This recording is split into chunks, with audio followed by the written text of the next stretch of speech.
खत्म हुई 50 दिन की परीक्षा। लेकिन क्या निकला नतीजा? नोटबंदी से क्या खोया, क्या पाया? नोटबंदी की सबसे बड़ी पड़ताल। नोटबंदी 50 दिन बाद। CNBC आवाज पर लगातार। ऊंचे भाव और ज्यादा पैदावार के बावजूद मंडियों में कपास की आवक इस साल करीब 25% तक घट गई है। सरकारी आंकड़ों के मुताबिक अक्टूबर से अब तक करीब 75 लाख गांठ कपास की आवक हो सकी है, जबकि पिछले साल इसी अवधि में करीब 1 करोड़ गांठ कपास की आवक हो चुकी थी। ऐसे में इसी महीने से भारत में कपास का इंपोर्ट भी शुरू हो गया है। नोटबंदी के 50 दिन पूरे हो चुके हैं। सरकार का दावा है कि 50 दिनों के बाद सपनों के भारत की तस्वीर पेश करेगी। 8 नवंबर के बाद से चीनी तकरीबन 10% सस्ती हो गई है। दाल की कीमतों में 20% की गिरावट देखने को मिली है। हालांकि रुपए में कमजोरी से खाने के तेल तकरीबन 10% महंगे ही हुए हैं।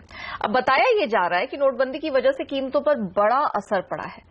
लेकिन यहां गौर करने वाली बात यह है कि रिटेल में अभी भी आप दाल खरीदने जाएंगे, आपको 100 रुपए किलो से ऊपर की ही मिलेगी, जबकि चीनी 42 रुपए किलो की बिक रही है।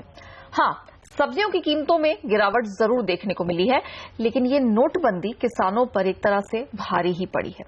इस पर विस्तार से चर्चा करने के लिए हमारे साथ जुड़ चुके हैं अहमदाबाद से भगवती दाल मिल्स के नितिन पटेल और दिल्ली से एग्री बिजनेस विशेषज्ञ विजय सरदाना। आप दोनों का बहुत स्वागत है। नितिन जी, सबसे पहले आपसे समझूंगी, दाल की पैदावार ज्यादा ही हो रही है, वहां पर कोई इशू नहीं है, लेकिन दलील ये दी जा रही है कि नोटबंदी वो कारण है जिसके चलते कीमतों में इतना बड़ा असर दिख रहा है।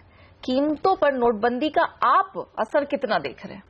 नहीं, शुरुआत में जब हुआ था तो 10-15 दिन उनकी असर दिखती थी। अब धीरे धीरे वो रूटीन में आने लगा है और बाजार में दालों की आगे जो भाव था उससे तो कितना भी नीचे भाव आ गया। धीरे धीरे मुझे लगता है 1-2 महीने में स्टेडी हो जाएगा और उसके हिसाब से मुझे लग रहा है कि अभी कोई दालों में कोई इतनी कोई बड़ी बात नहीं है। ये अच्छी पोजीशन है अभी तो। डिमांड सामने कैसी है?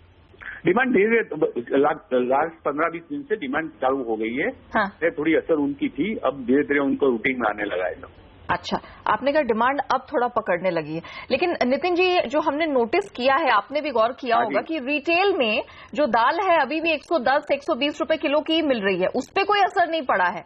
इसके पीछे वजह क्या है?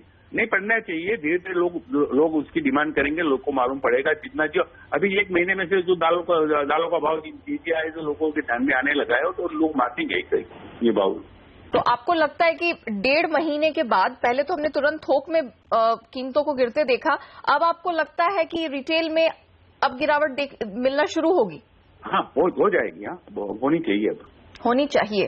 ओके, विजय जी को यहां पर जोड़ेंगे इस चर्चा में। विजय जी, देखिए दिक्कत यही है, थोक में हमने देखा कि चीनी की आप बात करें, दालों की बात करें, बड़ा अच्छा लग रहा था कि कीमतें नीचे आ रही है, लेकिन जब असलियत यही थी कि जब आप अपना शॉपिंग बैग लेकर रिटेल में जाएंगे, आप तभी भी 110-120 रुपए किलो की ही दाल खरीद रहे हैं या 42 रुपए किलो की ही चीनी खरीद रहे हैं। कीमतें तो अभी भी ऊपर है। निश्चित रूप से, और यही एक हमें बात समझनी पड़ेगी कि कोई भी व्यापारी कंज्यूमर के रेट कभी कम नहीं करता है, चाहे वो नोटबंदी हो या कल को भारत सरकार टैक्स कम कर दे। ये चीजें कभी भी कंज्यूमर को पास ऑन नहीं की जाती हैं और यही चिंता की बात है।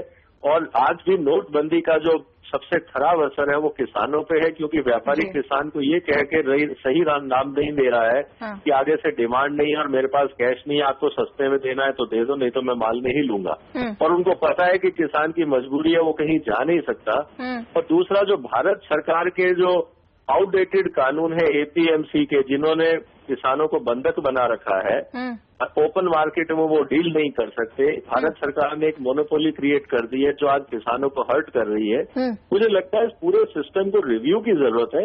और हम लोगों ने जब FDI अलाउ की थी रिटेल में, तब ये कहा गया था कि जो मॉडर्न रिटेल आएगा वो बिचौलियों को खत्म करेगा, किसानों को ज्यादा दाम मिलेगा, कंज्यूमर को कम मिलेगा।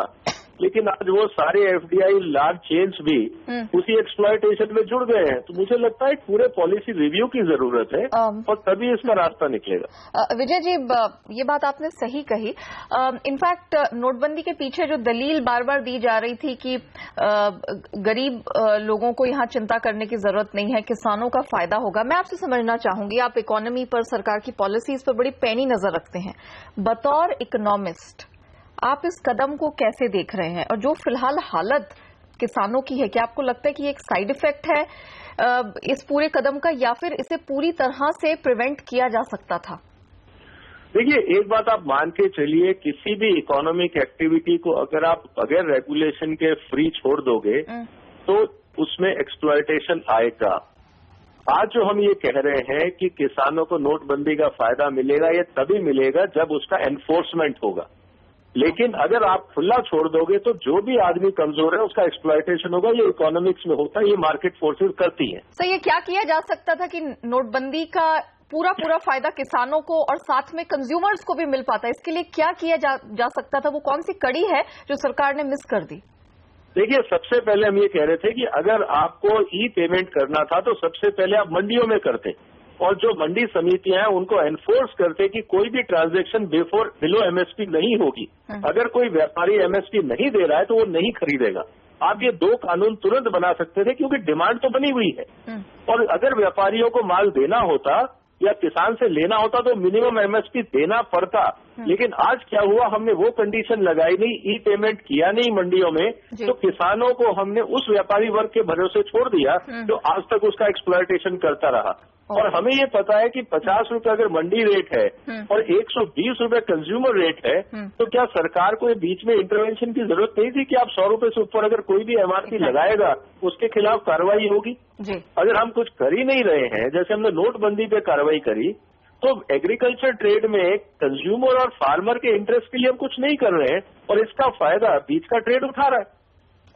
बिल्कुल, यानी कि घुमा फिरा के बिचौलियों का बाजार अभी भी गर्म है, और खासतौर से नोटबंदी ने हालत और उनका ज्यादा फायदा हो रहा है क्योंकि अनसर्टेनिटी है। राइट, अनसर्टेनिटी के माहौल में ही बिचौलियों का रोल कुछ ज्यादा ही यहाँ पर ऊपर उठ जाता है। नितिन जी, विजय जी, बहुत शुक्रिया समय निकालकर हमारे साथ जुड़ने के लिए और इस मुद्दे पर अपनी राय रखने के लिए। खत्म हुई 50 दिन की परीक्षा, लेकिन क्या निकला नतीजा? नोटबंदी से क्या खोया, क्या पाया? नोटबंदी की सबसे बड़ी पड़ताल। नोटबंदी 50 दिन बाद, सीएनबीसी आवाज पर लगातार।